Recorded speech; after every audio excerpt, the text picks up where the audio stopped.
Before we dive into today's insightful discussion, I want to share some updates that will enhance your Fempower Health experience. We're excited to launch our new interactive newsletter. This weekly newsletter is packed with the latest scientific findings, business insights, and essential updates in the realm of women's health. Signing up is easy. Just visit our website or click the link in the show notes. Our website is also a comprehensive resource organized by topic for your convenience. Whether you're delving into the latest research, exploring any trends in healthcare, or seeking information in specific health topics, it's all there at your fingertips. Additionally, for our Spotify users, we've created playlists categorized by these topics, offering you another way to stay informed and engaged. And for those listening on Apple Podcasts, while we can't categorize content within the app, our website remains a central hub for all of these resources. And be sure to take advantage of these tools to stay on top of the evolving world of women's health, science, and business. Now let's get started with today's episode. This is Fempower Health. Each week, top women's health experts dispel fact from fiction. The most important pelvic floor exercise is not the Kegel. Challenge the status quo. It's never easy to challenge the accepted leaders, and especially if you're a woman. Provide perspective on why your healthcare journey may be so tough. All of that fear and worry, it all upregulates our nervous system, puts us into fight or flight mode, and increases our pain sensitivity. And what you can do about it. The number one thing is you have to advocate for yourself, and you have to be prepared. Your journey to get empowered starts now. This is Fempower Health. Each week, top women's health experts dispel fact from fiction. The most important pelvic floor exercise is not the Kegel. Challenge the status quo. It's never easy to challenge the accepted leaders, and especially if you're a woman. Provide perspective on why your healthcare journey may be so tough. All of that fear and worry, it all upregulates our nervous system, puts us into fight or flight mode, and increases our pain sensitivity. And what you can do about it. The number one thing is you have to advocate for yourself, and you have to be prepared. Your journey to get empowered starts now. Not all OB/GYNs want to or are trained to or are at the stages of their careers where they are, seeing so many menopausal patients. And I think that's really important. My field has really kind of almost divided into the obstetrical end and the gynecologic sides, and then surgeries, urogynecology, and menopause and sexual health specialists are almost subspecialists at this time. So for your listeners, if your OB/GYN doesn't seem to be, giving the answers that you might be interested in hearing, it's reasonable to look on the North American Menopause Society's list of trained providers, and maybe a specialist in the field of menopause might be somebody that would be a good option to get another opinion from. Perimenopause, menopause, and postmenopause are phases of life that we all go through, yet we're really just beginning to talk about it publicly and in a less shameful way. However, let's face it, we do still deal with symptoms that may not be so fun to have. So today we are here to talk about the symptom management in these phases of life with Dr. Alyssa Dweck. She's a practicing gynecologist and chief medical officer of Bonafide. She's been practicing for over 25 years and has a special interest in menopausal health and training in female sexual health. And she's also the co-author of books such as The Complete A to Z for Your V and The Sexual Spark V is for Vagina. And you can check out my show notes for links to those books. She's also been on The Today Show and Good Day LA. So let's dive in with Dr. Dweck, first defining what these stages of life mean. Why don't we start out by just defining that perimenopause, menopause, and postmenopause phases so that people understand the terminology? Sure, and I'm really glad you're asking that because there's still so much misinformation out there about these definitions. In essence, this is all a continuum. Menopause is defined by 12 consecutive months without menstruation for no other obvious reason. The average age in the US is about 51 and a half. Perimenopause are the years leading up to menopause. Some women recognize this to be anywhere from 4 to 10 years, but sometimes symptoms of perimenopause can be difficult to really identify or connect with because, there's a little bit of a disconnect with some of these symptoms, but they can go on for quite some time. And then postmenopause is technically every day after menopause. So even though we like to distinguish these three terms, they really are a continuum. Is it true that a woman could bleed in post-menopause, and does that mean something else, or is it just something that is a fluke that can happen as well? I just want to get that straight as well. Yeah, so postmenopausal bleeding is actually not normal and tends to warrant investigation.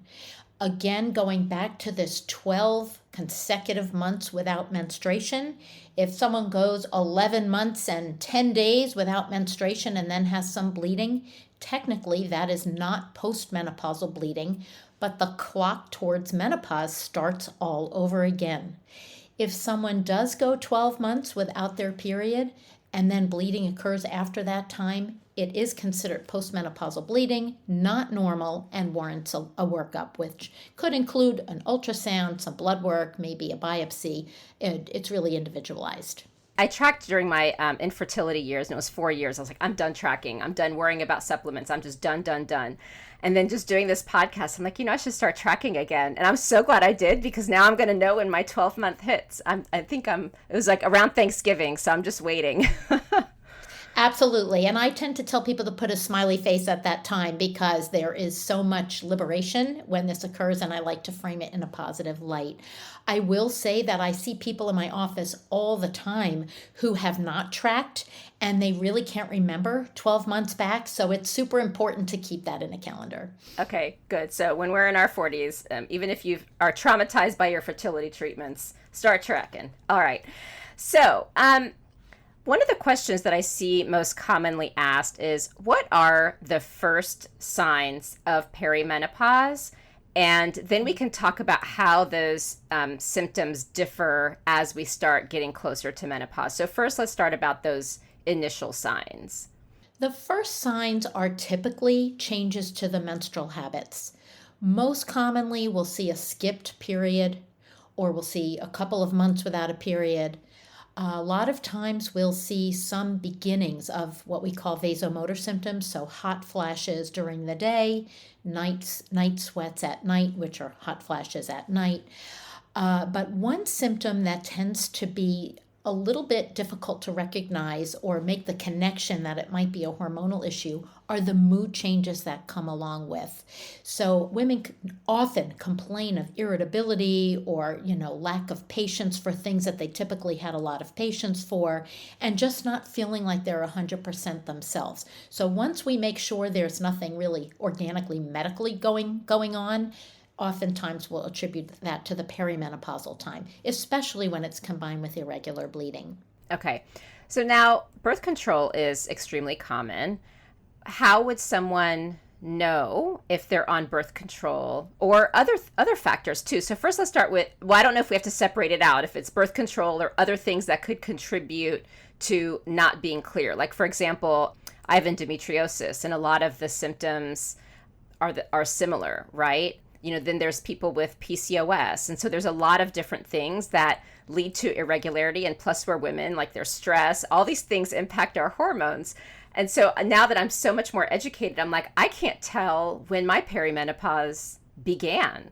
And so I guess another question too is like, does it really matter? So tell us about, this phase of, our hormones are changing, weird things are happening, and does it even matter if we call it perimenopause? Normally what we'll do is check blood work to see what female hormones look like, although technically speaking, this is not the way we diagnose menopause. Blood work to check hormone levels is typically used just to support a diagnosis of perimenopause or menopause. We often check for things like thyroid irregularities. The symptoms of thyroid trouble can often mimic perimenopausal changes, whether it's weight change, appetite change, hair change, bleeding habit changes, mood changes, fatigue levels. So that's important because it's treated in a completely different way than with contraception or birth control to help with bleeding control. Women who have had previous surgeries, like what is called a uterine ablation, which is something that's used to control bleeding, oftentimes they lose their menstrual cycle, or they have irregular or erratic bleeding, and it can be difficult to tell when they're traversing perimenopause. So this is where blood work may come in handy. In addition, obviously women who have had a hysterectomy where their uteruses are removed but their ovaries are still in place, they will go through usually a natural menopause when their ovaries stop functioning, but it's often difficult to tell because they're not having bleeding to give a supportive diagnosis. So we use blood work and individual symptoms to figure that out. Finally, you bring up PCOS and endometriosis or people on birth control.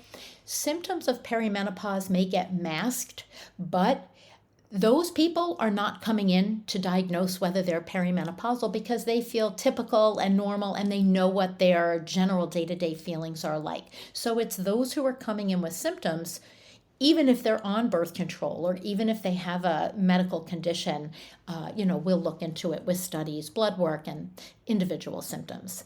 And so I guess just quickly to summarize, because this is a really important point, is you cannot use blood work to diagnose perimenopause because the hormone levels are changing so much that you're taking it at a point in time. And so I like what you said is, you're ruling out other things first because that's more important. So then would you say at that point, when you've ruled everything out, it's really symptom management? Exactly. And look, some women have symptoms that are notable, but they don't necessarily need to do something about them. In other words, if it's not interfering with their day-to-day life or their relationships or their professional lives or whatnot, they can go about their business and just feel reassured that whatever symptoms they're having are due to perimenopause, and they go about their businesses. But others are really distressed by symptoms. Their day-to-day lives are interfered with, and we do need to intervene. I do want to bring up one thing that is super important. For women who are in the perimenopausal time, so they may have super irregular periods, they may even have gone 8 or 10 months without their period, if they are still sexually active and have the potential for pregnancy, they need to use birth control to prevent that if they don't want to be pregnant.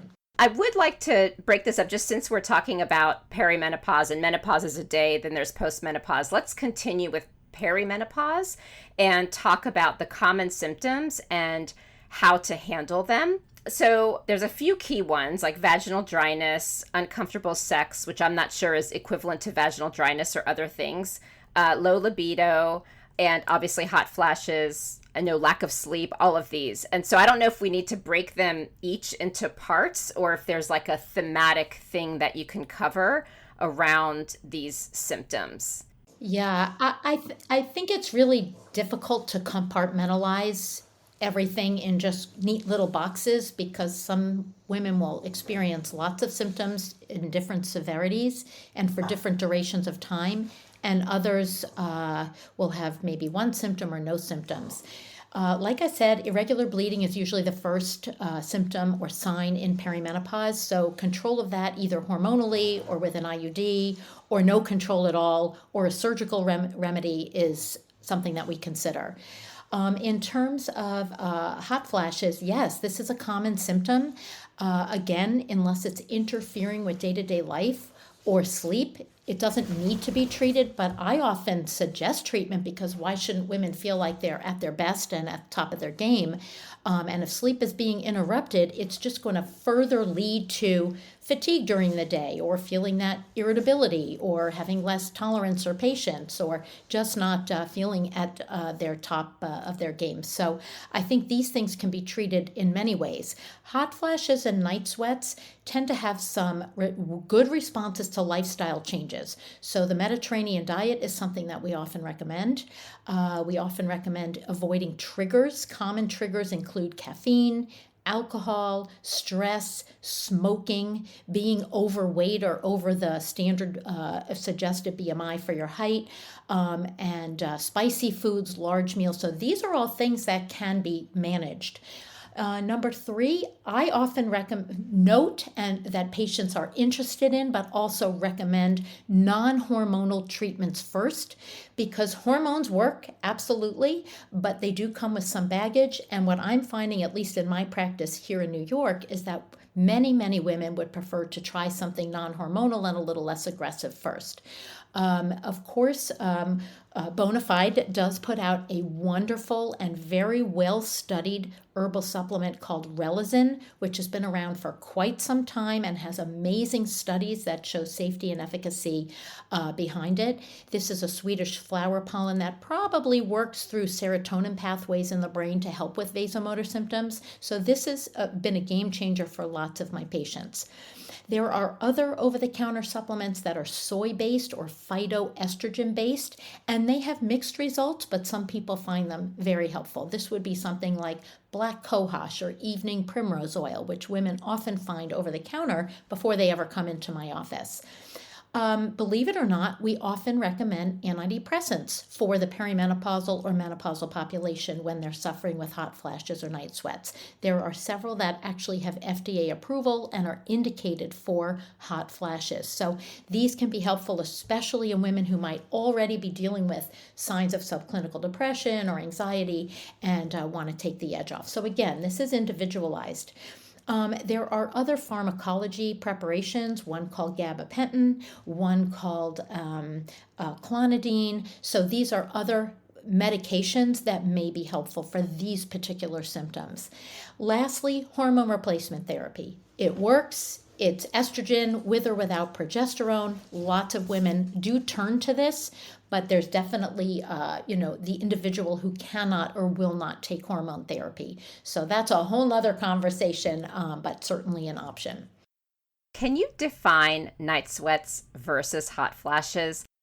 Well, the thought is that they really both emanate from the same mechanism, which is that the brain's thermostat, which is called the thermoregulatory zone in an area of the brain, is altered due to, in part, to the fact that there's less estrogen in the bloodstream, and the estrogen receptors in the brain are therefore responding in a different way. And what this does is it makes women have a much narrower comfort zone of what temperature is appropriate for them. So instead of being able to tolerate a wide range of temperatures, women can only tolerate a small range, and so they get super hot. What happens with a traditional hot flash during the day is that women will all of a sudden notice that they get an incredible wave of heat, usually from the chest up.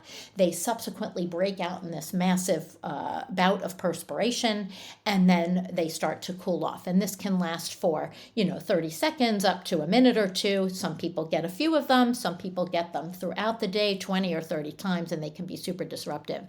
Similarly, at night when you're sleeping, you will be awakened by this similar type of phenomenon.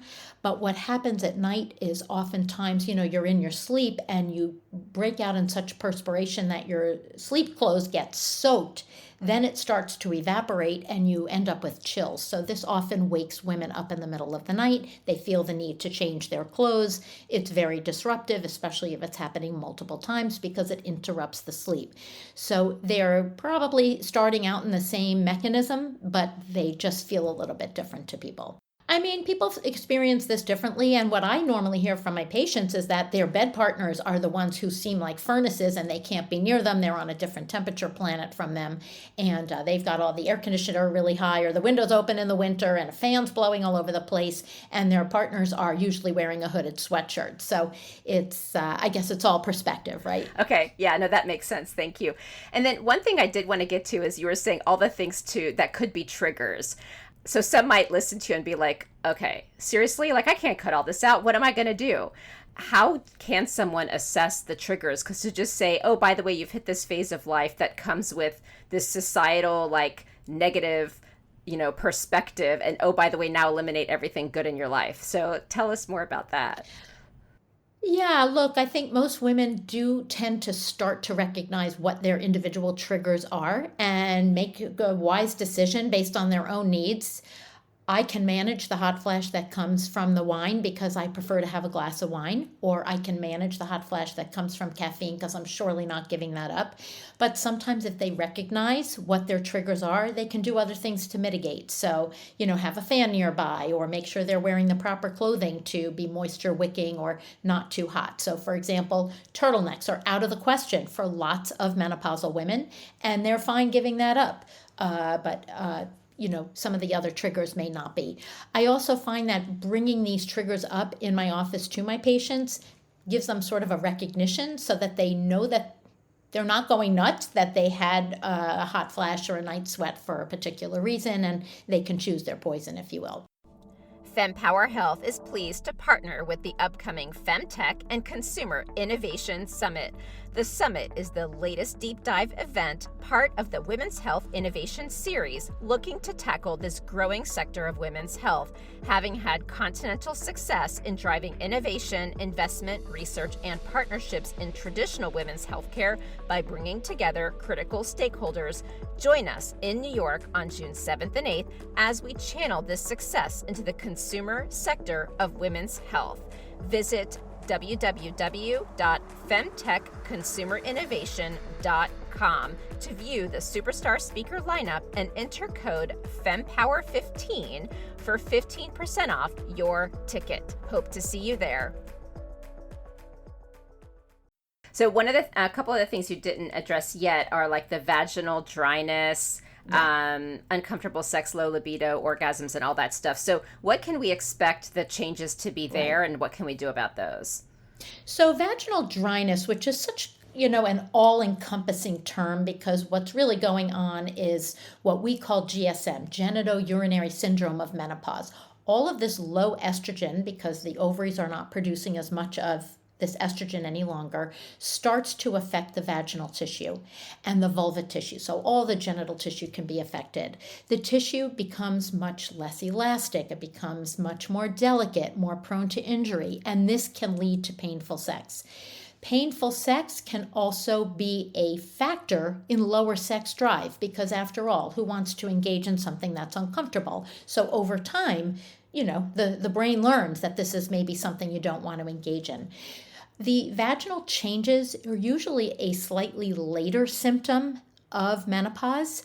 Again, might be a little bit of a disconnect for some women, but slowly people start to recognize this. And now I think people are recognizing it right away and can take measures to actively prevent vaginal dryness and painful sex from occurring. So again, vaginal moisturizers are something that we recommend all the time for regular use. After all, we all moisturize our faces on a regular basis, or our bodies. Why aren't we regularly moisturizing our vaginas? And this is something that I recommend all the time. This can either come in the form of vaginal estrogen, okay, that's the most aggressive, or an over-the-counter, non-hormonal vaginal moisturizer. Again, Bonafide has addressed this with an amazing and very well-received little vaginal insert called Reverie, made of hyaluronic acid, which is a very common ingredient for moisturizing. And this can be used vaginally twice weekly, either on a preventative basis or a management basis for vaginal dryness, and it will eventually make sex more comfortable, and it works quickly. Again, studied.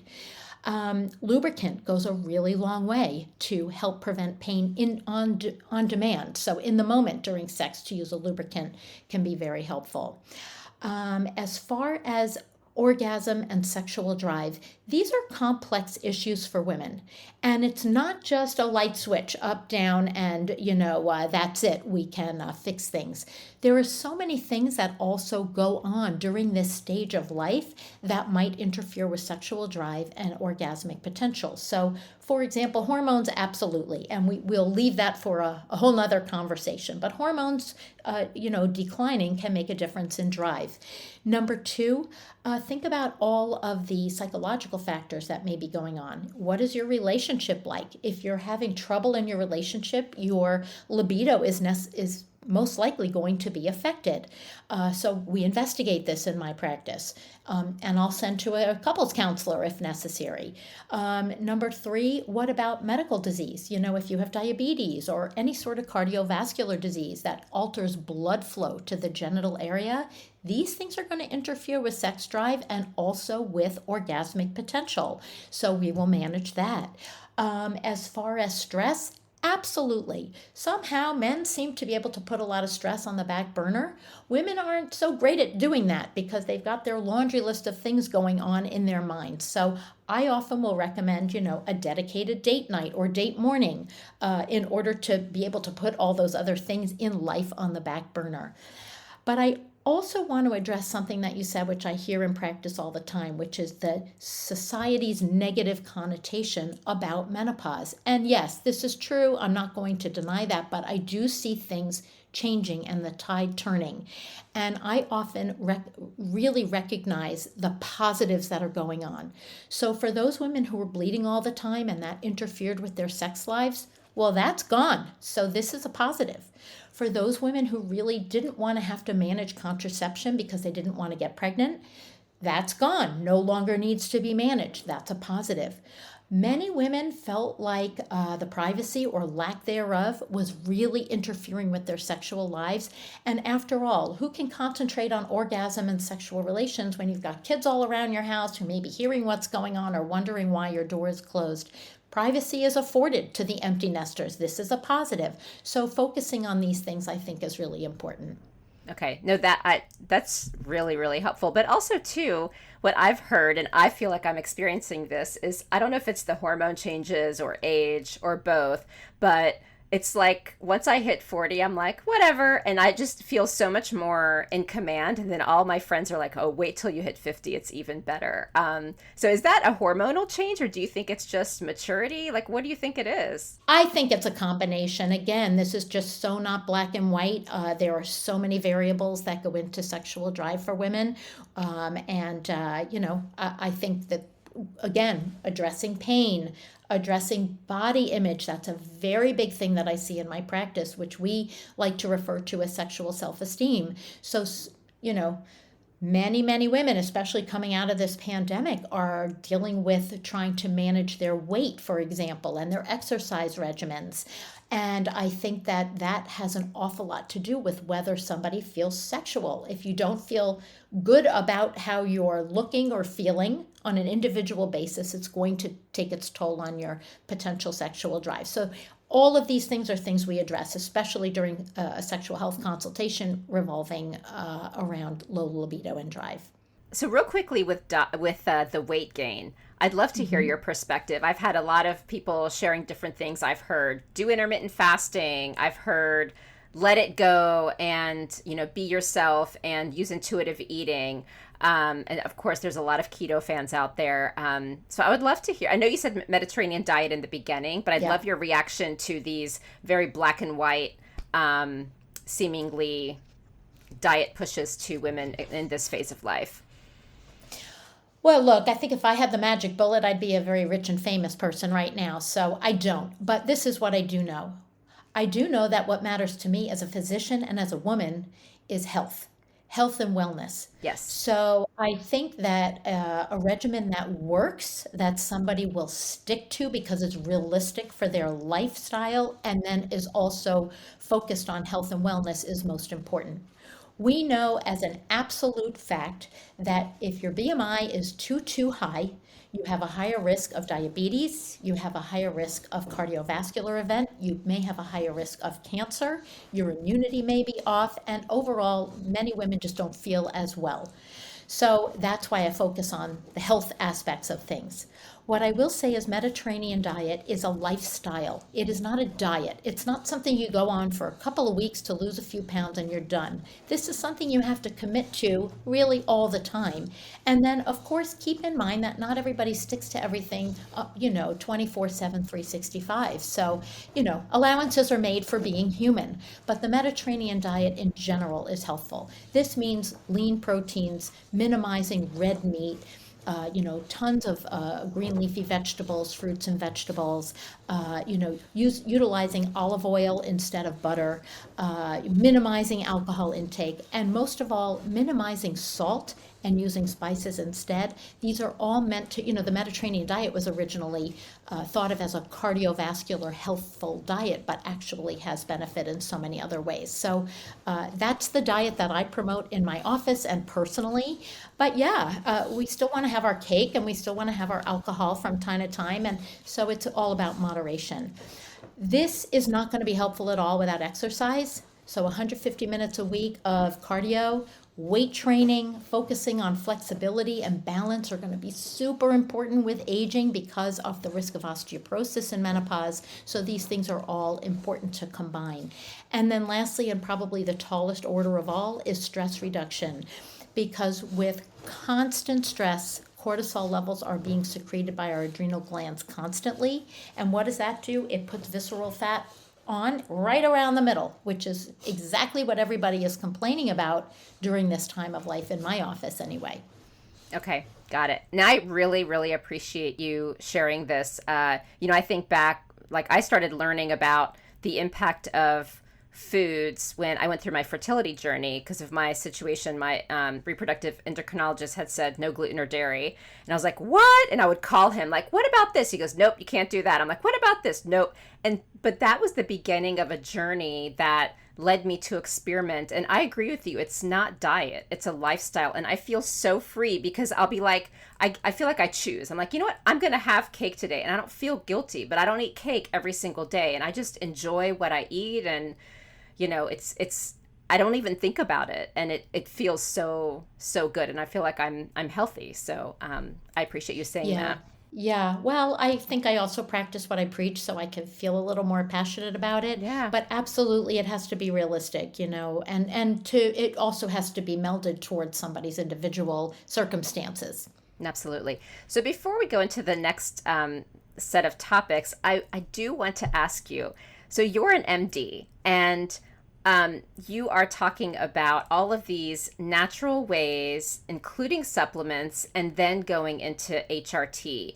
And I'd love to get your perspective on what you're seeing with your colleagues, because, like, for example, I interviewed the CEO of Evernow, and what they're doing is they have OB/GYNs who are part of their telehealth network. And I had asked the CEO on why is it that they're not also doing supplementation? And she goes, we agree with you that a lot of these could work, but because of where the clinical trials are and people are much more comfortable and knowledgeable about HRT, that was where they were starting with. And I just thought that was so interesting. And here I am interviewing an OB/GYN, and you're comfortable with taking those natural steps and then going into HRT.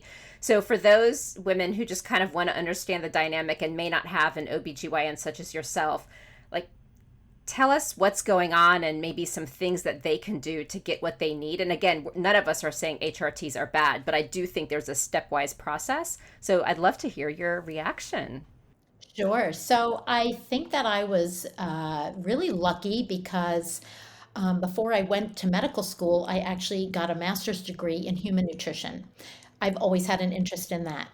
I am one of the few who can marry the nutritional world and the traditional medical world because of that background. And, frankly, as a physician, traditionally trained, we don't get a whole lot of training in nutrition. So I was glad that I had both as a background.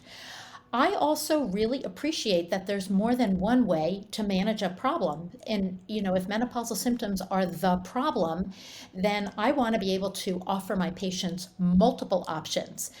I also really have a deep appreciation for women who can't take hormones. I mean, what about the breast cancer patient?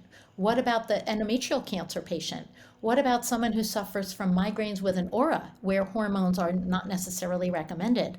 What about the person who has a genetic propensity towards blood clot? These people can't take hormones. Why should they not be offered other things that have actually been researched? So I'm a huge hormone prescriber. I think that's important for me to put out there. I'm trained in prescribing hormone therapy. I'm happy to discuss the risks and benefits with my patients, but they're not for everybody. And some people just have an opinion opinion that they don't want to be on hormone therapy because of something that a friend went through or what a family member may have gone through. So I did want to talk about progesterone. So I know that in perimenopause, when the hormones are changing dramatically, like I had issues where I was having these very scary panic attacks. I mean, really scary. And I started talking to more and more women. So I want to be open about this. And it wasn't just me. Like I would have these visualizations of like people jumping through my window and jumping on me. And it was so, so bad. And I just happened to interview another perimenopause and menopause expert. And she was like, take progesterone, but it's probably going to be hard to get a prescription. So start to use the cream instead. And I did, and it was absolutely magical. Where does progesterone play a role? I know that's part of the hormone therapy. I don't know if you're counting that as the one of the HRTs in your categorization, but I'd love to know more about that because I find it to be like one of the best and most under-discussed hormones in women's health.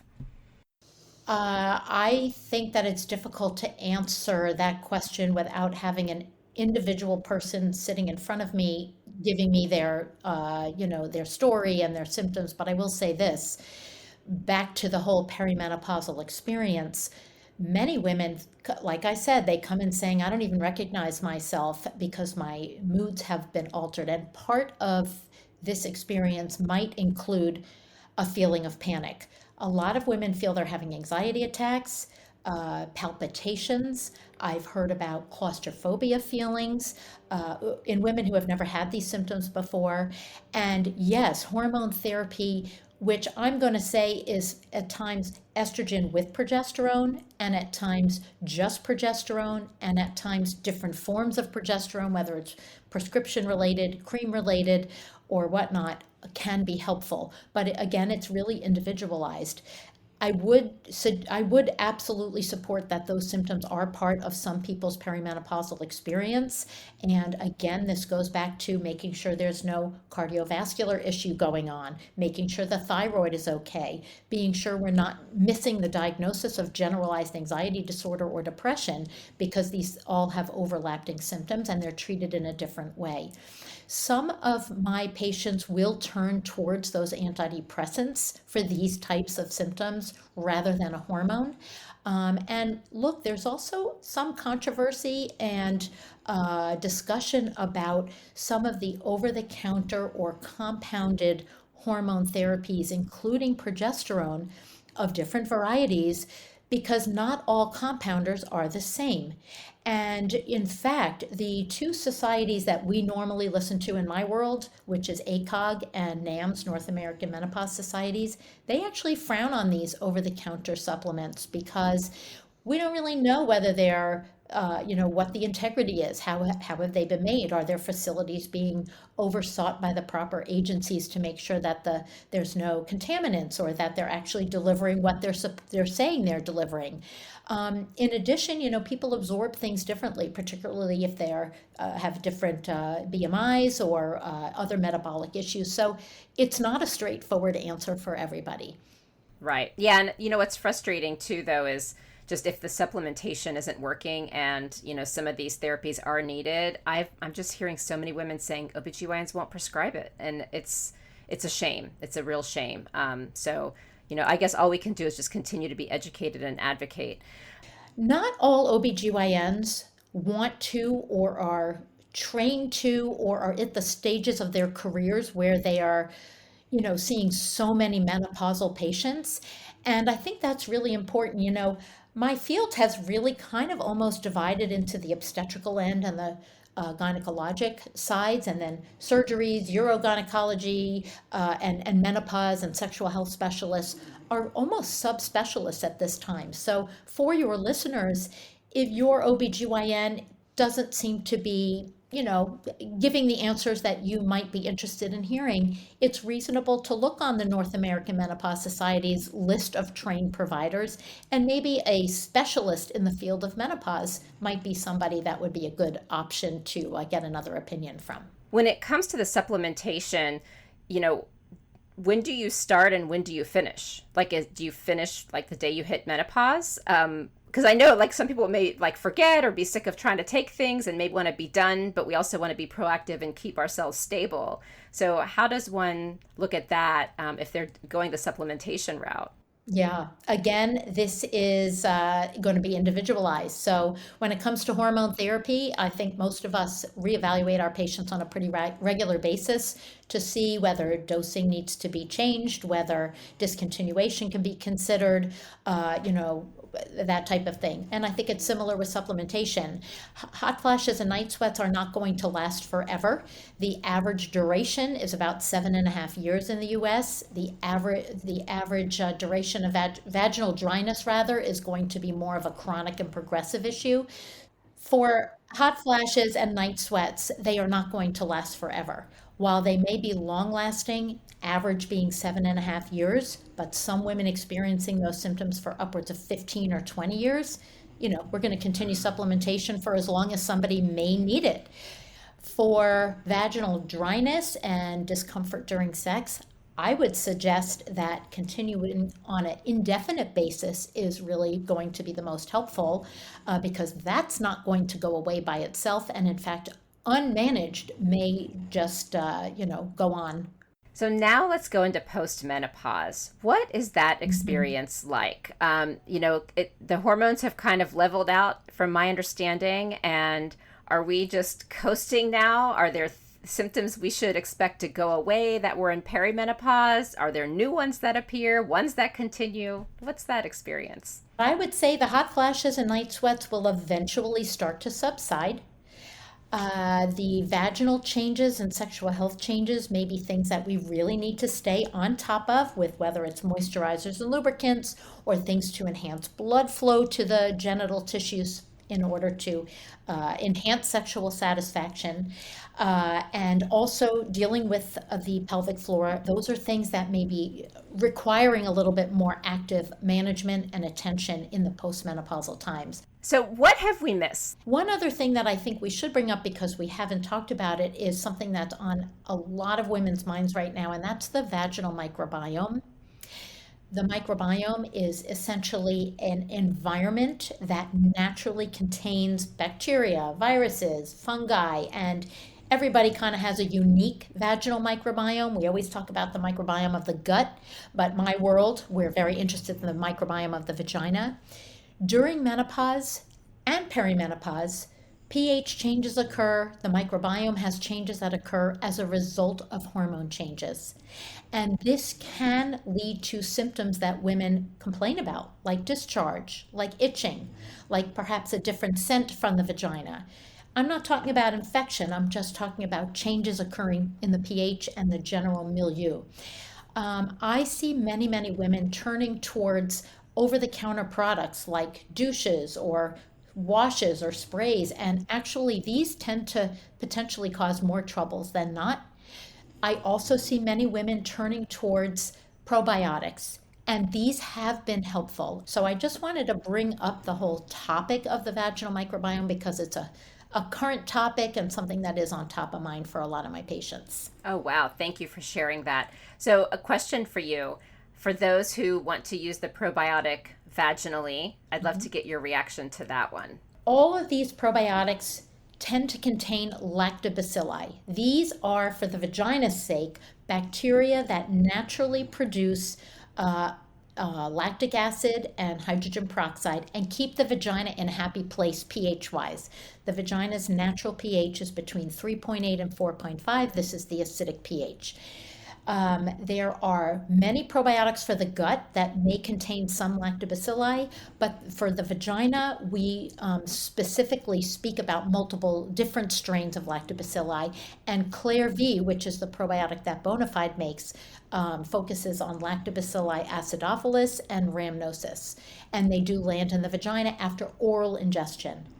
What you're speaking about, which is a vaginal probiotic, I don't have that much familiarity with studies on probiotics used vaginally that are available now to help with pH, but what I do know is that many of my patients are turning towards boric acid suppositories to acidify the vagina. There is, no information that putting yogurt in the vagina is medically helpful. But what I will say is that it surely would be soothing to put cold yogurt on the, not fruit, of course, plain yogurt on the vulva or vagina in times of a yeast infection or irritation. But this is not something that I recommend in my practice or in my professional medical opinion. With that said, women have said that this can be soothing. In terms of other food products, we don't really advise putting these things in the vagina. I know women have placed garlic or other issues of that nature, and again, not medically recommended, and not recommended in the nutritional world either. Let's talk about these 10-minute doctor appointments, especially when you're dealing with such a complex phase of life where there could be a lot of different things that are causing these different symptoms, and it's not always going to be perimenopause. What can we as women do in that 10-minute space? And another is, are there, like, if we're going to these perimenopause and menopause specialists, is it a different experience and longer appointment? So I guess just explain that dynamic of, we have these issues, we want to get the right help. Oh, by the way, everything is 10 minutes. Are we more proactive? Do we change our doctors? What do we do? Well, I don't know who's having 10-minute appointments other than maybe a quick check on birth control or a quick check on an infection or something of that nature. A menopause consultation, the first one where you're really taking a huge history and doing a physical and really trying to establish a going forward treatment plan for somebody, most likely will take a lot longer than 10 minutes. But follow-ups, just to check in and see how this treatment plan may be going, I guess could take 10 minutes. And I'm not familiar with that in my practice.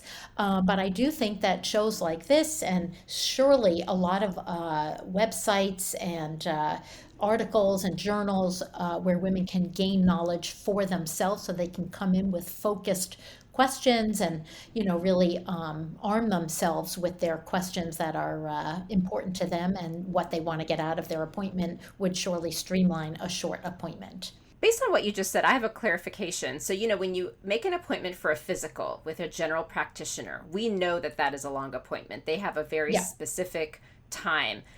I think different doctors take different approaches between fast and longer appointments. But based on something you said, can you make a menopause or like a, some kind of a different kind of appointment that's with an OB/GYN that's not that quicker appointment? Because I feel like when I go to my OB/GYN, it's pap smear. I have like 2 minutes to bring up questions and then I'm out of there. But in the physical, it's 45 minutes. We typically do a general OB/GYN preventative checkup. Yeah, it's going to be a 15-20 minute appointment, at which you can get a lot done at that time, especially if you have a focused way of doing your history, your physical, and your plan. But everybody's different. If somebody comes in with a very specific complaint that might be complex, or they're coming in for their first perimenopause or menopause consultation, and surely a sexual health consultation, the first initial visit, I can't really imagine getting that appropriately taken care of in 10 minutes. But look, power to somebody who can, especially if they have a lot of physician extenders or they have all this information to review in advance. Perhaps a visit can be that short and still quite effective. The online sites that are having telehealth visits for perimenopause and menopause might be able to assess quizzes or questionnaires as a beforehand thing and then focus an appointment in a short period of time. But that's not something that I'm really familiar with in my practice. So I guess what I'm also hearing is if you're going to your typical OB/GYN and it's more than just your checkup and you feel like you're in this phase, you might even want to just see if you could book it as a consultation for perimenopause, and maybe they code that differently for the appointment time. I just never thought about it, honestly. I always just look at it as, I go in for a pap smear, that's it, in and out. So Thank you for that. Well, look, I think it would be frustrating for somebody to book a regular checkup where the provider is expecting to spend a particular amount of time and focus their visit on something, and then, very standard, by the way, I also have this, and by the way, I also have that, and by the way, I have this third thing that I want to talk to you about. And nobody wants to rush anybody through, but quite frankly, many of those problems are involved. And in order to afford the proper amount of time and attention, separate appointments may need to be made. And I think that's fair on both sides. Oh, absolutely. No, it absolutely is. And it's helpful to know, because I don't know if any of us would think of it, because we don't always know how things work at the doctor's office. So thank you so much. Yeah. So in closing, I'd love to get your thoughts and reactions on what your message would be to those experiencing the perimenopause, menopause, and postmenopause phase of life. That's a good question. I think, just to put it very briefly, perimenopause and menopause are not diseases. And I am hoping that in the span of my career, that the, implication of these stages of our lives kind of get rephrased into just life stages that we manage like everything else. So symptoms are manageable in most cases.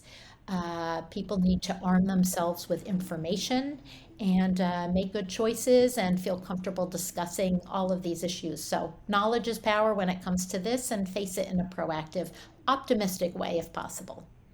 Thank you. What a great way to end. And I truly appreciate your perspective. And I again appreciate that you're an MD in this area, because I know a lot of the folks I've interviewed are naturopaths. And it was just a great perspective. And I really appreciate your time. It's my pleasure. Thanks so much for having me. Thank you for tuning in to this discussion on the Fempower Health podcast. You can refer to the show notes for links to information that is referred to in this episode. And if you like this episode and found it timely and valuable, please take a moment to tell a friend or a colleague about Fempower Health. And right after this episode is over, please think of one person who might find this episode helpful and tell them about it. And if your friend is new to podcasting, please show them how to subscribe to our show. And another way to support Fempower Health podcast is to leave a review where you listen to podcasts. And as a reminder, the information shared by Fempower Health is not medical advice, but for information purposes to enable you to have more effective conversations with your doctor. Always talk to your doctor before making health-related decisions. Additionally, the views expressed by the Fempower Health podcast guests are their own, and their appearance on the program does not imply an endorsement of them or any entity they represent. See you next week.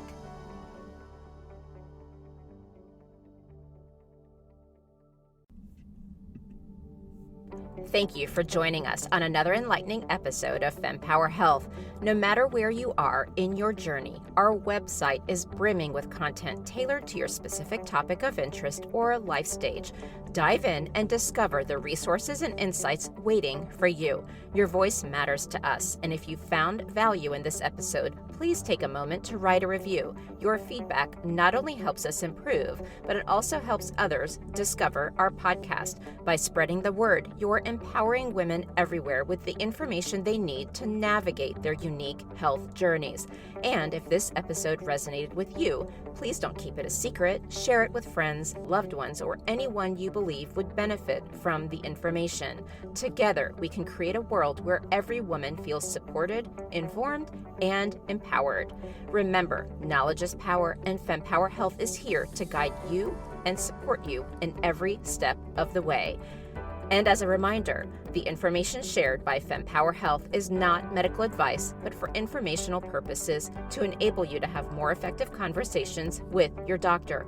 Always talk to your doctor before making health-related decisions. Additionally, the views expressed by the Fempower Health podcast guests are their own, and their appearance on the program does not imply an endorsement of them or any entity they represent. Until next time.